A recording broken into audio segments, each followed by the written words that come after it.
Hola, buenos días, feliz sábado. Bienvenidos otra vez al comentario de la lección de esta semana. Es la lección número 2 que se titula El poder del testimonio personal. El verso para memorizar lo encontramos en el libro de los Hechos, en el capítulo 4 y en el verso número 20. Dice, porque no podemos dejar de decir lo que hemos visto y oído. En la parte del martes vamos a comentar profundamente este tema, si el tiempo no lo permite, pero antes de comenzar, como lo hacemos cada sábado, los invito para que inclinen su rostro para orar. Querido Dios, te damos muchas gracias este sábado porque es solamente por tu amor, por tu misericordia que podemos reunirnos otra vez para comentar tu santa palabra, pero no queremos hacerlo sin la dirección de tu Espíritu Santo.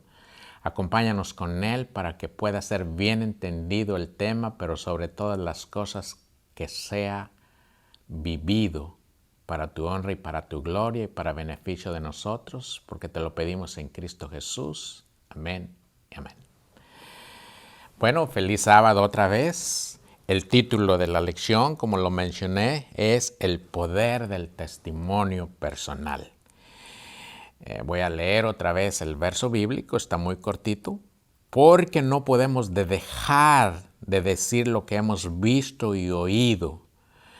Más que un verso para memorizar, yo creo que este debería de ser el lema de cada uno de nosotros. Pasemos a la parte del domingo que se titula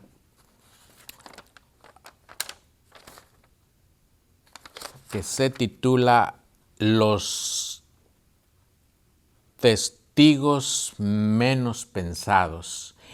Pero antes de entrar en la parte del domingo, quisiera que nos regresemos un poco a lo que estábamos mencionando la semana pasada. Y la semana pasada decíamos que Dios tiene un anhelo en su corazón.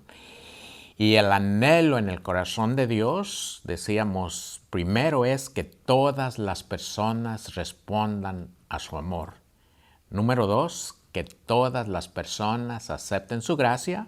Y número 3, que todos sean transformados por el poder del Espíritu Santo. No los dije en orden de importancia. Si tuviera que resaltar cuál fuera o cuál es el más importante, entonces diría que el número 3 es, a mi parecer, uno de los anhelos más importantes que tiene Dios. ¿Por qué? Porque necesitamos ser transformados por medio del poder del Espíritu Santo, y una vez transformados, entonces sería mucho más sencillo, sería mucho más fácil que las personas puedan responder al amor de Dios, que las personas puedan aceptar su gracia por medio del testimonio que nuestra vida pueda dar para beneficio de ellos y para la honra y la gloria de Dios. La parte del domingo, les decía, es los testigos menos pensados, aquellas personas que son los testigos que nosotros pensaríamos que son los menos indicados para hacerlo. Pero para situarlos en este tema bíblico, déjenme contarles una experiencia personal con el único propósito de que con su imaginación ustedes puedan situarse en el lugar donde sucedió esta experiencia. Bueno, nosotros nos encontrábamos, por la gracia de Dios, en un viaje en Jerusalén, y nos habían dicho que nos iban a llevar a uno de los lugares que yo deseaba con todo el alma visitar. Era el mar de Galilea.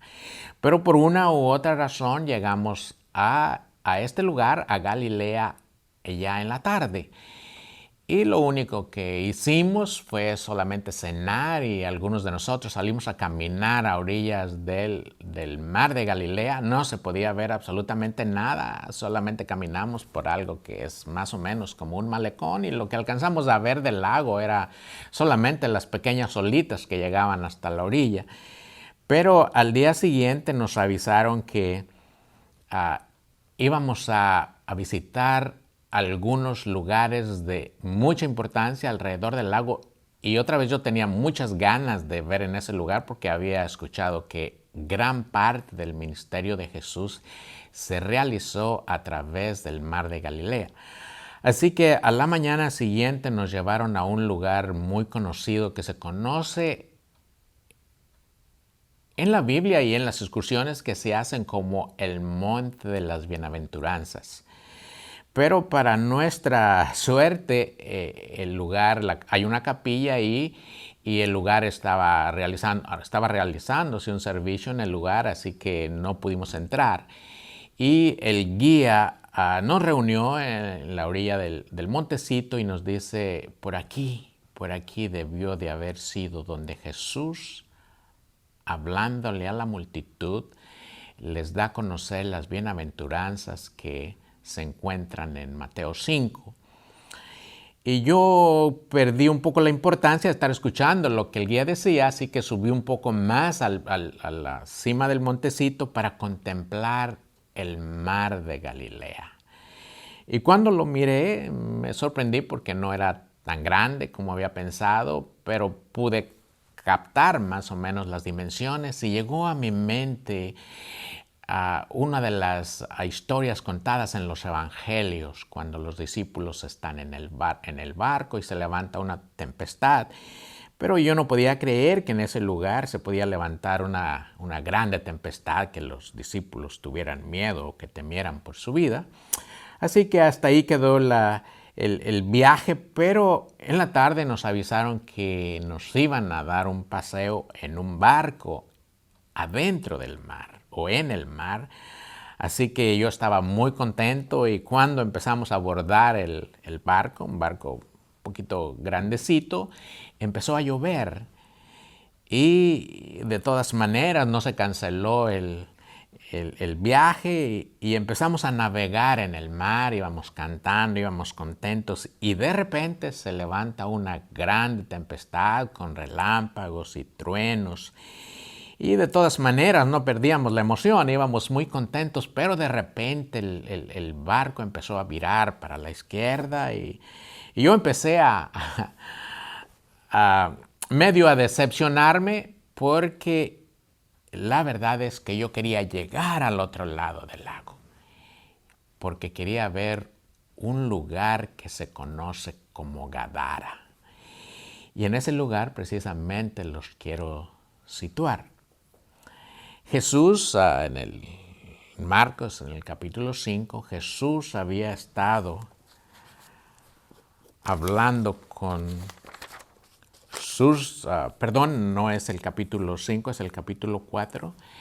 Jesús había estado en ese lugar por algunos días sanando a los enfermos y predicando, y en ese momento en especial, lo que está narrado en el capítulo 4, los versos 35 y 36, Jesús ya en la tarde le dice a los discípulos, pasemos al otro lado. Y al otro lado se encontraba precisamente Gadara. Y yo me pregunto si Jesús sabía que se iba a encontrar con el endemoniado o con los endemoniados al otro lado del lago. La verdad es que no sé si Jesús sabía o no, pero es irrelevante la respuesta porque lo que sucedió en ese momento es muy importante. Nos cuenta la historia que mientras estaban remando para llegar al otro lado se levantó una grande tempestad que los discípulos temían por su vida. Entonces miraron que Jesús estaba descansando y lo despiertan preguntándole que si no tenía miedo o si no tenía cuidado, que perecían. Entonces Jesús levantándose, verso 39 dice, entonces levantándose respondió al viento y a la mar y dijo, calla, enmudece, y el viento cesó y se hizo grande bonanza. Ahora, en el verso 41, después de que sucedió este milagro, de que Jesús calmó la tormenta, la tempestad, Entonces los discípulos, en el verso 41, dice que tuvieron grande temor y decía uno al otro, ¿quién es este que aún el viento y la mar le obedecen?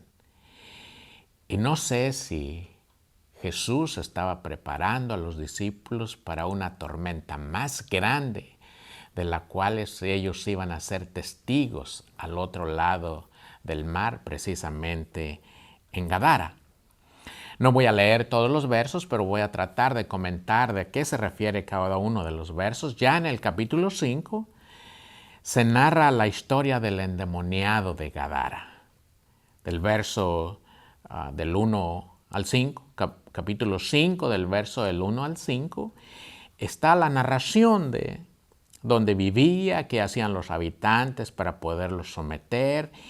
Y ya del verso del 6 al 14, Jesús hace el milagro de expulsar a los demonios del cuerpo de esta persona. Y en el verso 15 y 16, ahora los que apacentaban los cerdos, narra la historia que le narraron a los habitantes de la ciudad lo que había pasado. Me estoy brincando muchas partes, ustedes lo pueden leer en su casa y comprenderlo mejor, si es posible. Tomen el deseado de todas las gentes para que encuentren un poco más de información. Y en el verso 7, los habitantes de la ciudad le piden a Jesús que se vaya de sus entornos. A veces me he preguntado por qué le pedían estas personas a Jesús que se fuera de sus entornos. Y lo que el deseado de todas las gentes dice es que ellos pensaban en otro milagro que Jesús podía hacer y la cantidad de pérdidas económicas que el pueblo podría sufrir.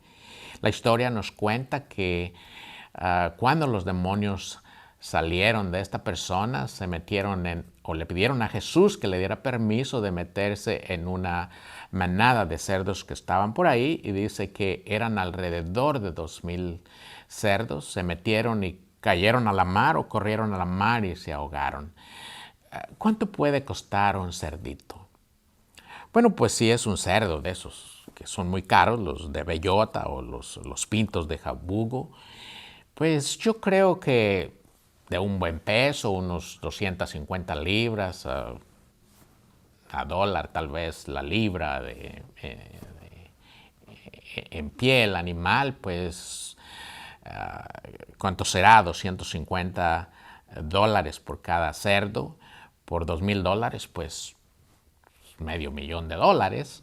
Así que un milagro, otro milagro hecho por Jesús, quizás les hubiera afectado su economía en el pueblo. Pero en fin, la historia nos sigue contando que una vez que Jesús, atendiendo a la petición de los ciudadanos de este lugar de que se fuera de sus entornos, entonces viene aquella persona que había estado endemoniada y le pide a Jesús ir con él. La pregunta es, ¿por qué querría este endemoniado irse con Jesús? Bueno, el comentario bíblico nos dice que porque solamente al lado de Jesús podía estar seguro de que los demonios pudieran otra vez tomar posesión de su cuerpo.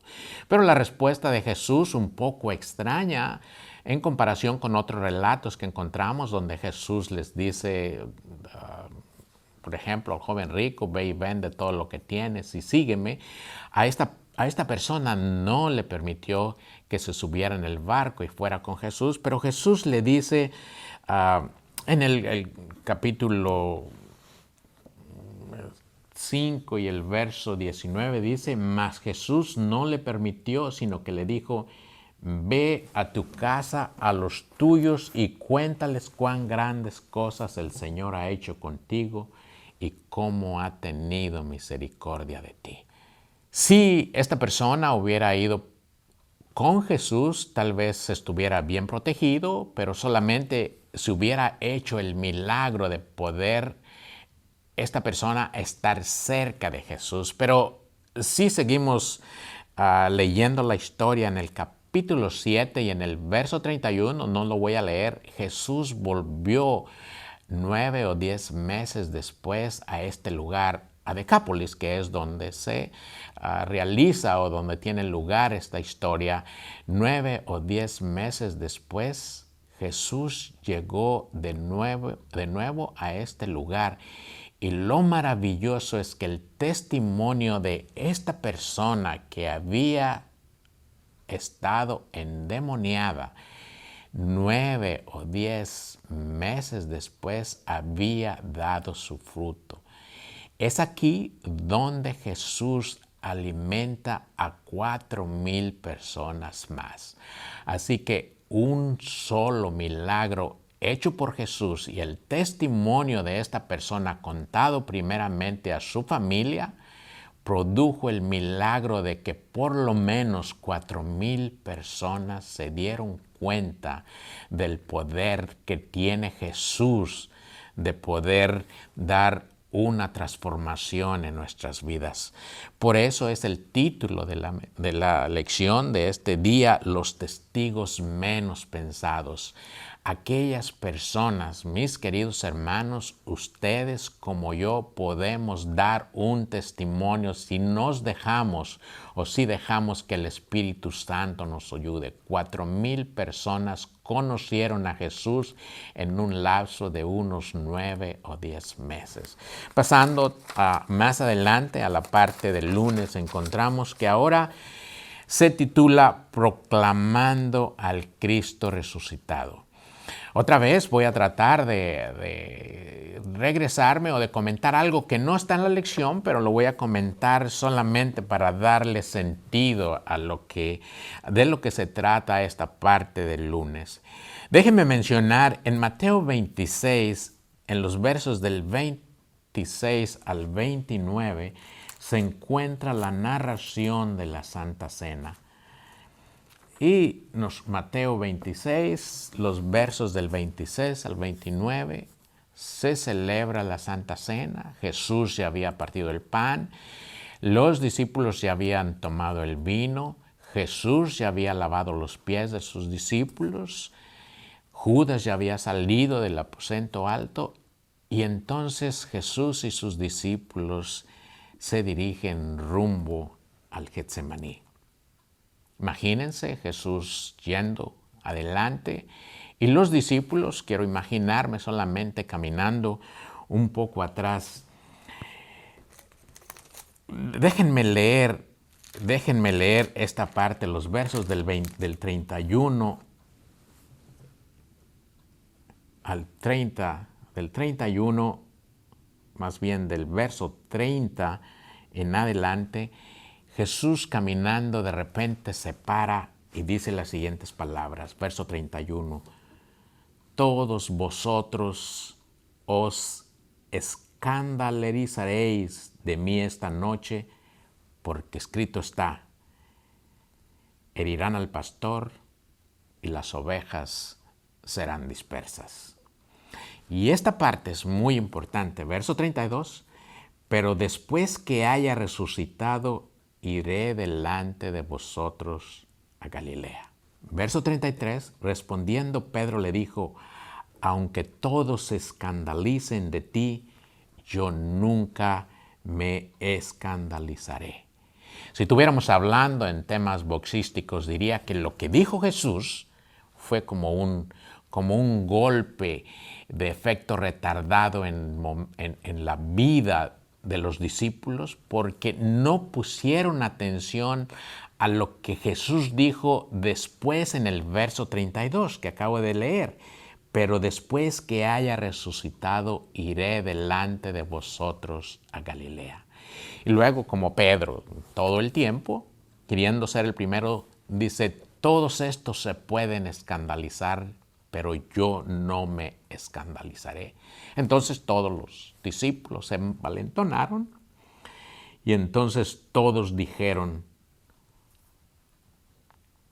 que nadie se escandalizaría por esa parte, pero todos conocemos la historia. Finalmente Cristo fue aprehendido, fue juzgado, finalmente fue muerto el viernes en la tarde, descansó el sábado en la tumba y el domingo muy de mañana resucitó. Y aquí es donde empieza el comentario de la parte del lunes. Dice que muy temprano en la mañana María, la madre de Jesús, y María Magdalena se dirigieron rumbo al sepulcro para embalsamar el cuerpo de Jesús, pero mientras caminaban se preguntaban quién nos ayudará a remover la piedra. Pero cuando llegaron se sorprendieron porque la piedra estaba ya removida. Y cuando entraron en la tumba, los lienzos con los que había sido envuelto nuestro Señor Jesús estaban doblados, pero había alguien sentado ahí que era un ángel que les dijo: no se sorprendan, porque yo sé a quién buscan. Y entonces les dice algo que los discípulos habían olvidado. Marcos 16, 17, déjenme leerlo. Marcos 16, verso 17. Dice Marcos 16, verso 7, le dice a estas personas, a María la madre de Jesús y a María Magdalena, dice: pero id, las mismas palabras que Jesús había dicho una vez que habían terminado la Santa Cena, les dice: pero id y decid a los discípulos y a Pedro que Él va delante de vosotros a Galilea, allí le veréis como os ha dicho.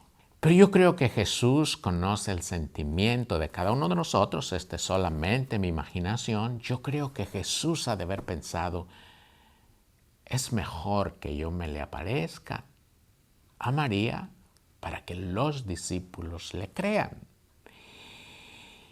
Y una vez que se le apareció,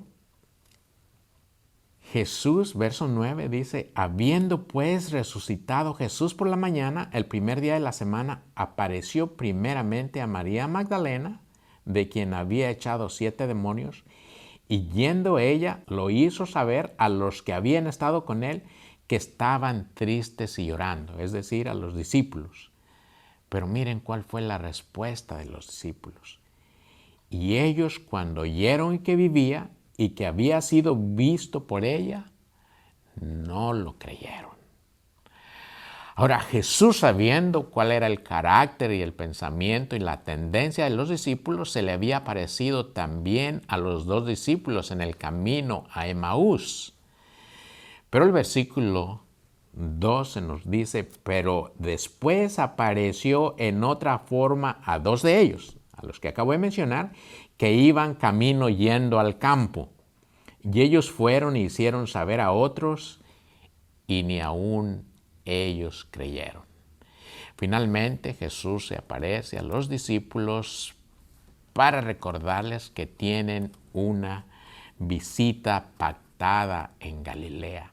Pero ¿qué era lo que Jesús quería mencionarle o decirle a los discípulos que era tan importante, que se los dijo antes de su muerte, que le dijo al ángel que se lo comunicara otra vez a los discípulos a través de María Magdalena? Pero ¿qué era este mensaje tan importante que Jesús quería transmitir? Por supuesto se encuentra en el libro de Marcos, pero me gusta más la manera en la que Mateo lo menciona. Voy a leer Mateo 28 del verso 18 en adelante. Toda potestad, está hablando Jesús. Bueno, déjenme leer un verso anterior, el verso 17. Pero los 11 discípulos fueron a Galilea, al monte donde Jesús les había ordenado. Verso 17, y cuando le vieron le adoraron, pero algunos dudaban. Verso 18, y Jesús se acercó y les habló diciendo: todo el poder me es dado en el cielo y en la tierra. Por tanto, id y haced discípulos a todas las naciones, bautizándolos en el nombre del Padre, del Hijo y del Espíritu Santo, enseñándoles, verso 20, que guarden todas las cosas que os he mandado, y he aquí yo estoy con vosotros todos los días hasta el fin del mundo. Ese era el grande mensaje que Jesús quería transmitirle a sus discípulos, pero no solamente a los discípulos en ese momento, sino que era el mensaje que Jesús quería transmitirle a todas las generaciones hasta antes de su venida. Que todas aquellas personas puedan testificar del amor y el poder de Dios, como lo mencionaba al principio, para que todos reciban su amor y para que todos acepten su gracia y para que todos sean transformados por medio del Espíritu Santo.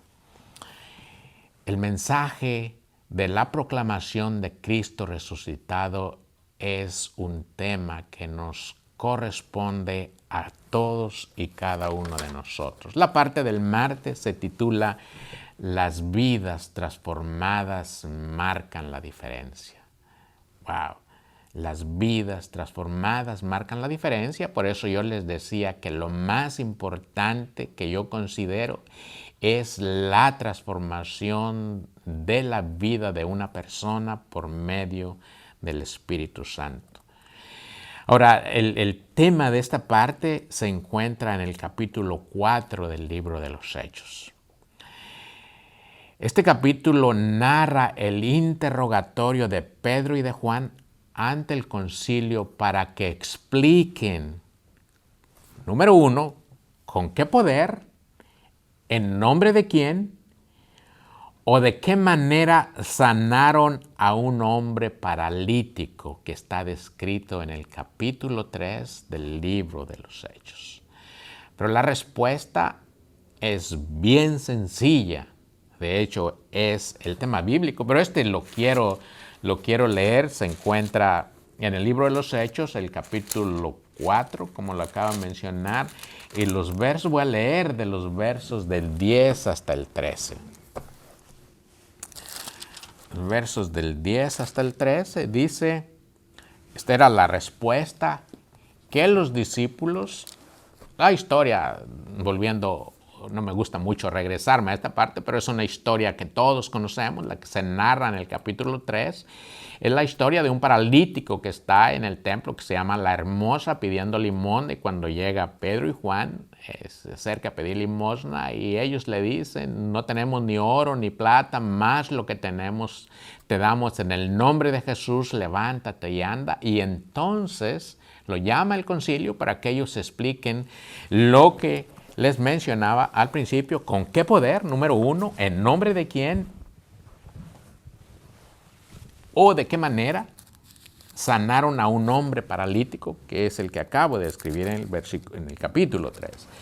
Pero la respuesta a esta pregunta es muy sencilla, se encuentra en el capítulo 4, los versos de 10, y voy a leer hasta el 13. Dice, sea notorio a todos vosotros y a todo el pueblo de Israel que en el nombre de Jesucristo en Nazaret, a quien vosotros crucificasteis, y a quien Dios resucitó de los muertos, por él este hombre está en vuestra presencia sano. Verso 11, este Jesús es la piedra reprobada por vosotros, los edificadores, el cual ha venido a ser cabeza de ángulo, y en ningún otro hay salvación, porque no hay otro nombre bajo el cielo dado a los hombres en quien podamos ser salvos.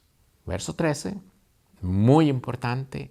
Entonces, viendo el denuedo de Pedro y de Juan, y sabiendo que eran hombres sin letras y del vulgo, se maravillaban y reconocían que habían estado con Jesús.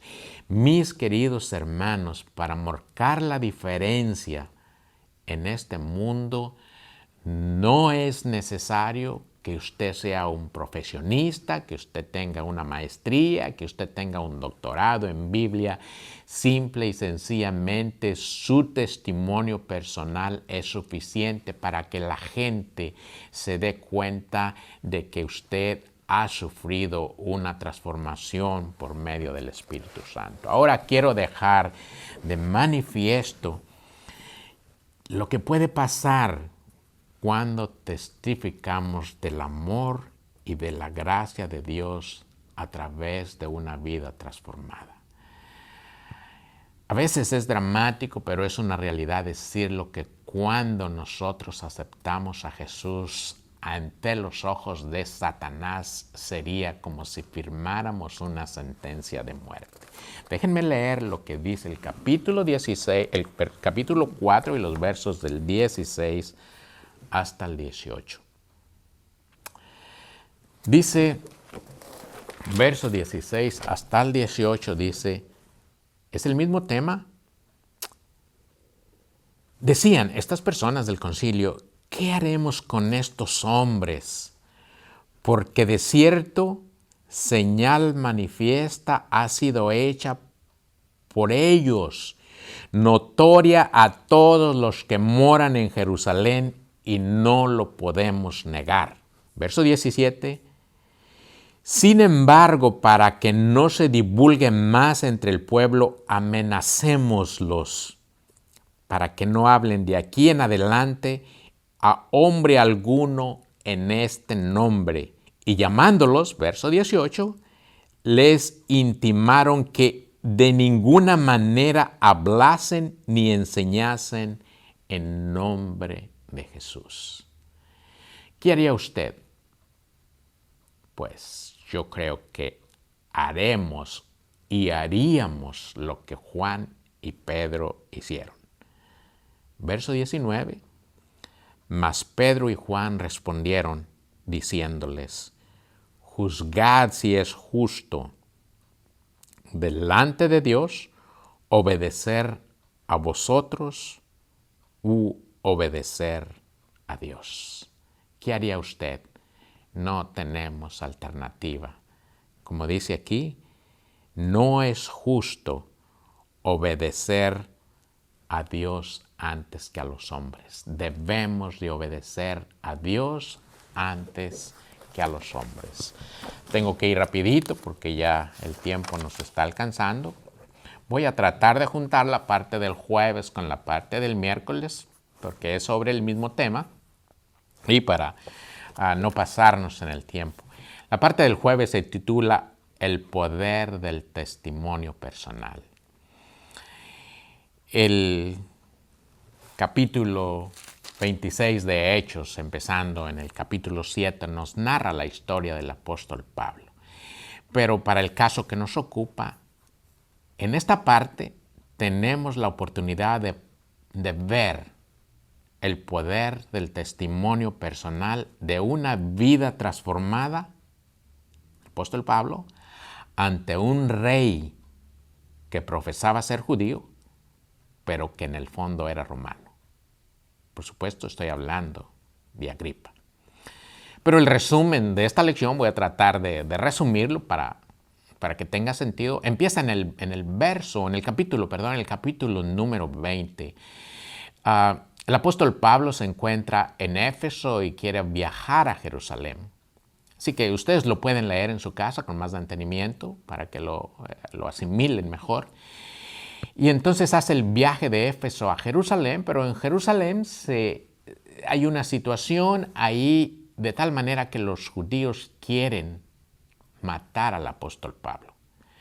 Y en la descripción que vemos en estos capítulos, del capítulo 20 hasta el verso 26, si no es por la intervención del tribuno, es muy posible que el apóstol Pablo hubiera sido muerto en ese lugar, pero gracias a esa intervención rescató al tribuno de las manos del pueblo. Y una vez rescatado, el apóstol Pablo pide permiso al tribuno para poderse dirigir al pueblo. Y cuando se dirige a él, le cuenta la historia de su transformación, cómo él era perseguidor de los cristianos. Empezando desde el capítulo 20 vamos a encontrar, desde el capítulo 7 vamos a encontrar cómo el apóstol Pablo se convirtió en perseguidor de los cristianos. Alguna vez ustedes se han preguntado por qué el apóstol Pablo perseguía a los cristianos. Bueno, en cierto modo, el apóstol Pablo, para hacer la historia larga, muy corta, el apóstol Pablo perseguía a los cristianos porque, de acuerdo a las características del Mesías, no compaginaban con las características del Mesías que ellos estaban esperando. Y lo único que estaban haciendo los discípulos era dilatar la verdadera venida del verdadero Mesías según lo consideraba él. Y hay una narración muy dramática de cómo el apóstol Pablo perseguía a los cristianos aún en otras ciudades para traerlos a Jerusalén y ponerlos en la cárcel. Pero igual de dramática de esta persecución que él hacía, así también fue la conversión del apóstol Pablo. Entonces el apóstol Pablo, volviendo otra vez al tema, se dirigió al pueblo para explicarles su transformación. Finalmente el apóstol Pablo fue rescatado de otro incidente que estaba a punto de suceder, donde iba a ser también el muerto por los judíos. Y entonces el tribuno lo saca de la ciudad y lo lleva a Cesarea y lo entrega a Félix, donde pudo también dar testimonio el apóstol Pablo. Posteriormente, Félix tuvo que salir de ese lugar y en su lugar llegó otro gobernador llamado Festo. Y tuvo también la oportunidad el apóstol Pablo de dirigirse a Festo. Pero a Festo vino Berenice y vino el rey Agripa a visitarlo y le cuenta Festo a Agripa que hay un prisionero que están queriéndolo, o que los judíos lo querían matar, pero que él había apelado a César. Y entonces Agripa le pide a Festo que le dé la oportunidad de escuchar al apóstol Pablo. ¿Por qué no lo leemos? Está en el capítulo, déjenme ver, Hechos capítulo 25. Hechos capítulo 25 y los versos, déjenme ver, el verso 22.